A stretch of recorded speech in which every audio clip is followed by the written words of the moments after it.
Okay, I would like to thank the organizer for giving me this opportunity to share my works. So today I'm going to share with you my quite new research on the related to the role of the nitrogen and platinum co-dopants in sequential and vice versa mode preparation on TiO2 photocatalysis under photodegradation of methylene blue dye. So before we go further, so this is about the titanium dioxide that have been mentioned about Professor Otani and also Shunjuan previously. So titanium dioxide from chemical formula with TiO2, and then it also has a phase of anatase, rutile, and brochite, and also having a molecular weight and having a band gap energy, making it is a very good photocatalysis for any applications. And also, as we can see, the demand or the production of the titanium dioxide, it is a second largest after the silicon dioxide. And the demand getting increased from time to time with the most of the country use it, and mostly from China and also United States, Western Europe, and etc. And the application of the titanium dioxide mostly for the paint, as a pigment for the paint and also for other purposes. And it is not just only used for those application, because thanks to these two guys, okay, Professor Fujishima and also Mr. Gratzel, who introduced the titanium dioxide as a semiconductor. So starting from the introduction of the titanium dioxide into semiconductors, so the publication of the titanium dioxide increases, okay, tremendously from time to time. So what is a photocatalysis? Photocatalysis is a process that uses light to initiate the reaction in such a way that we would like to harvest the solar energy into a chemical energy. So there are a lot of the application after we found that the photocatalysis from the titanium dioxide, such as water and air purifications, and also chemical synthesis, hydrogen generation, and CO2 conversion, as well as photocatalytic photovoltaic for electricity generations.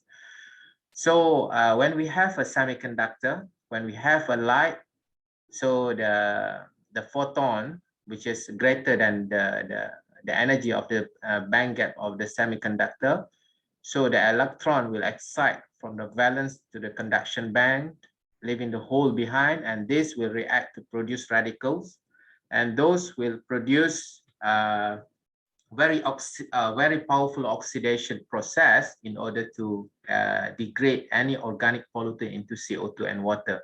So this is the beauty of the titanium dioxide. Normally, titanium dioxide have been chosen for the semiconductor. Actually, they have a lot of the semiconductor out there, but one of the most popular semiconductor is the titanium dioxide, because it is a low cost, abundant, high stability, high photocatalytic activity, and also non-toxicity. But apart from that, it's also having a drawback, as mentioned previously, which is a high band gap energy, which is just only covered under UV light.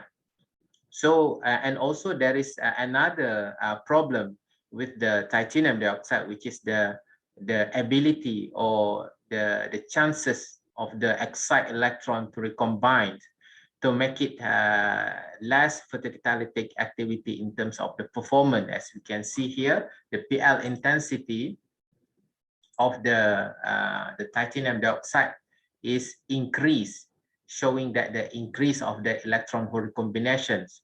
So there are several studies have been done by our group in order to modify the titanium dioxide. Our group is focusing on the modification of commercially available TiO2. Either we use a P25 Degussa, or we use 99% anatase from Sigma Aldrich. So we are currently use a commercially available TiO2. It is quite difficult to modify, especially by doping, but we try to make a doping as we can. So normally we have the modification with a non-metal, with a method and modification with composite semiconductors. So this is what we have in our lab right now, which is doping with the carbon and also with the nitrogens. So from the previous study, we have found that we can reduce the band gap energy of the titanium dioxide towards the visible light regions, or we can say it is toward optical wide band gap energy.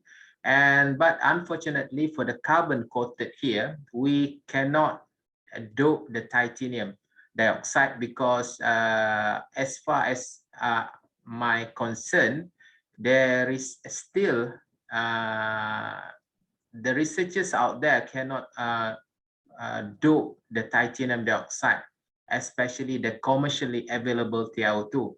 Okay, most of the researchers, they modify carbon dope TiO2 by using sol gel method, which is they synthesize the titanium dioxide. For example, they synthesize by using TTIP, titanium isopropoxide, putoxide, TiCl4, and etc. So what we are planning to achieve is to produce TiC, titanium carbide, in this peak binding energy. But unfortunately, we still cannot get it. Okay, so what we can claim here is just carbon coated on the TiO2. There is no chemical interactions. I mean that there is no doping. So if you can see the band gap energy of the titanium dioxide here, also there is not much changes. And also we do a modification with metal. We dope with the silver nitrate as a silver precursor, and also chloroplatinic acid as a platinum precursor, in such a way that we try to reduce the band gap, to reduce the electron hole recombination.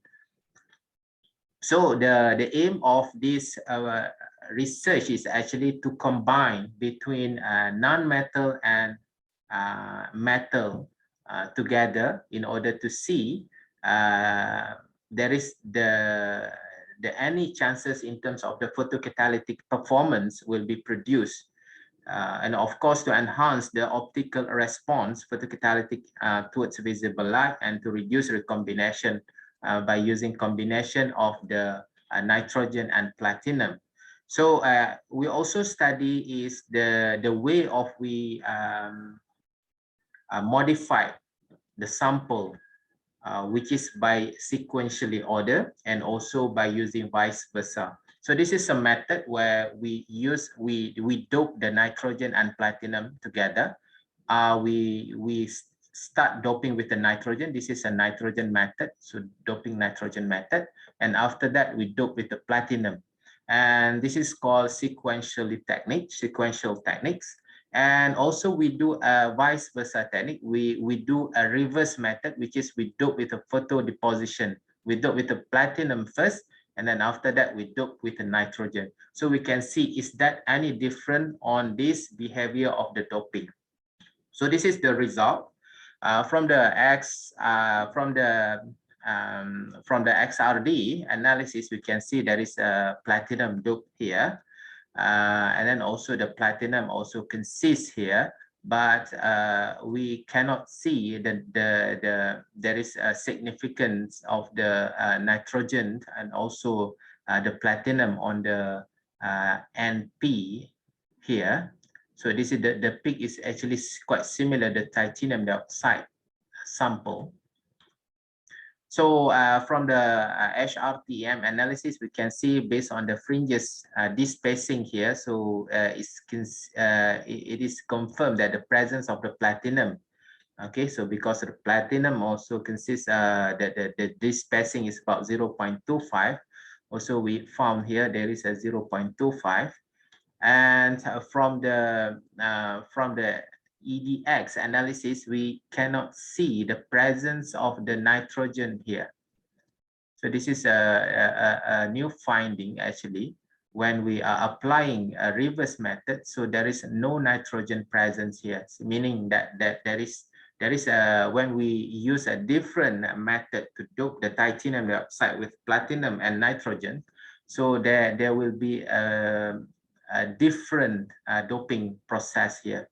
So I can state here that the PN, okay, there is no nitrogen there. So just only platinum only on the titanium, even though the simple, the same method, just we shift into the different portions or different steps.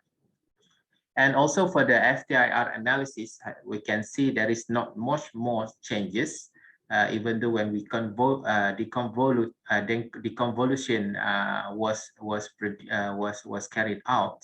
So there is no additional peak, but we can see here from the OH stretching bonding, we can see that the nitrogen, the sample with containing the nitrogen has a very high a peak area here, representing of the very good in terms of the absorption of the water absorptions.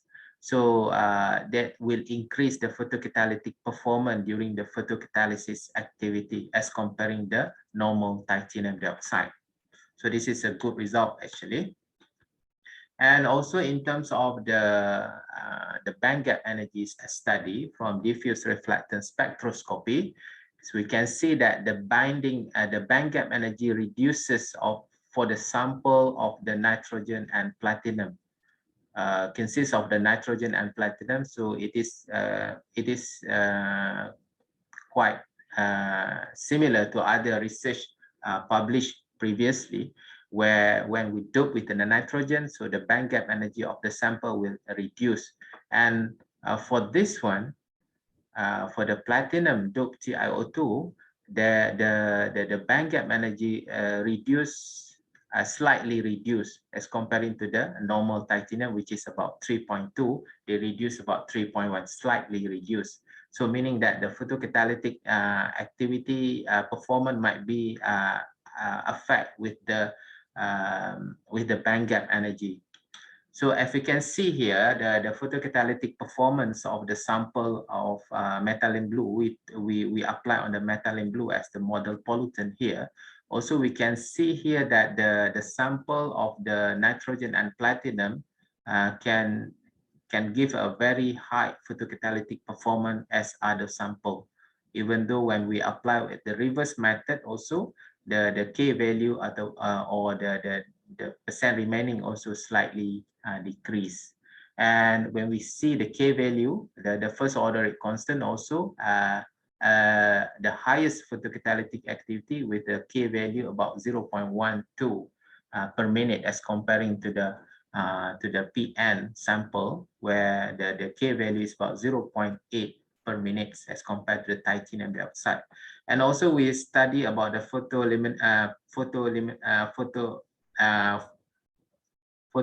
we call it PL analysis. Okay, PL analysis. So the PL intensity showed that the PL intensity reduces for the NP sample. It said that the recombination was reduced for the sample nitrogen and platinum as comparing to the platinum only, the platinum TiO2. So the electron hole recombination seems like slightly reduced as comparing the normal titanium dioxide. And also we study about the COD, and as well as COD showed that the degradation of the COD takes more than 7 hours to reduce up to 0 ppm as comparing to the detection under absorbance of color. So just the absorbance of color just take about 45 minutes as comparing to 7 hours under COD. Okay, apart from that, there is another main concern, which is a recovery of the titanium process. When we are dealing with the industry, when we're dealing with the commercial prototype, so what the people have a problem here is the separation process recovery. Normal titanium dioxide, they treat the wastewater by using suspension mode. We call suspension mode in slurry. So we need to filter upon the treatment process. So what we do in our lab is actually we do the immobilization techniques, whereby we coat the TiO2 on the support material. Normally in labs, we are using a glass as a support material. So from here, we found that the DSAT method, this is our new techniques. DSAT, we call DSAT, DSAT, showing that the photocatalytic and the K value, the photocatalytic performance quite convincing, or quite can be used more than 30 times as comparing to the normal polymer binder that have been used by other researchers. So normally when we applying under normal, for example, we use PVA or PVC, so they takes time to increase in order to remove all the surface of the coated on the surface active side of the titanium dioxide. And until 22 cycles, so the K value or the photocatalytic performance will reduce back. But for the by using a DSAT technique under immobilization, so the K value becoming stable. So from this, we are proposed the prototype here. Okay. Before I go further about prototype, so I would like to also to show you about the harvesting, light harvesting study, because we're also focusing on the what we call ENR, epoxidized natural rubber. So we can create the crosslink, so that the crosslink of the ENR may also increase the photocatalytic performance by production of the radicals. So this is a good study also in our study, in our research, in our lab. And also we have some sort of collaboration with industry to treat textile wastewater in Malaysia. So normally we have a very famous traditional cottage industry from textile industry, which is called batik. So we have dealing with the batik factory. So normal practice of the batik factory is actually they just use a traditional method. They use a self-sedimentation method. They just left the waste from the textile industry to settle down up until 2 weeks upon remove to the environment. So it is not helping the environment to reduce the pollutants. So what we do is we use the application of titanium dioxide, but it is quite difficult to just only use titanium dioxide, because it's dealing with a very high concentration and very big volume. So what we do is we combine together the titanium dioxide with the electrocoagulation process. So this is our study, is applying the system in a pilot scale for the photocatalysis and also electrocoagulation, and to see the effectiveness to degrade textile wastewater in a textile industry. Normally, this is the detection limit that level, whereby if some of the industry want to treat the wastewater, so the COD, you can see here that the COD must be less than 100. So for Malaysia regulation, we need to remove, we need to discharge to the environment, to the water body, when the COD is less than 50 ppm. So if we can able to degrade or to remove the pollutant and to reduce the chemical oxygen's demand up to 50, so it is good for the market in Malaysia. So this is a minimum level, and this is the process, and this is what I just mentioned to you about the process, the traditional process of the treatment in batik, in wastewater in Malaysia, whereby they use a self-sedimentation. They just live in the sand, we call it as septic tank, for about 2 weeks, and sometimes when the heavy rain coming, so they will release together, they will release together, and this is not settle the problem. Okay, so what we do is in our lab, we do the immobilization together, photocatalysis immobilization together with the electrocoagulation process. So by combining the electrocoagulation and photocatalysis together, so the textile wastewater, this is the COD for the textile, the real textile wastewater is about 1,300 ppm. So we can reduce up to 2 ppm of COD. See, this is a very good result actually in the lab scale. But how we transform from lab scale into a commercial one, into a big scale, it is quite what we call it. It is quite tough actually. So I present to you, this is a PET system, stand for the photoelectrochemistry and electrocoagulation, for photocatalysis and electrocoagulation process. So where this is a photocatalysis on the right hand side, okay, and then this is a electrocoagulation process. So the sample will be load from the storage tank. This is a storage tank. This is a waste from the textile industry. So we can undergo the electrocoagulation process, and then after to the pre-treated storage tank. And after that, we just pass through to the photocatalytic by using what we call it tray system. This is a tray system, stack tray system, so we can change and replace with another photocatalyst easily. So it is also beneficial in order to turning the byproduct into silicates for the electrocoagulation and also the photocatalysis. Also, it is quite good prototype actually. So this is based on the calculation. I just pass a this is a very fast calculations. Okay, this is what we have done here in our lab and also in the industry. This is we deal with another industry. This is a Bismi Cergas Sendirian Berhad.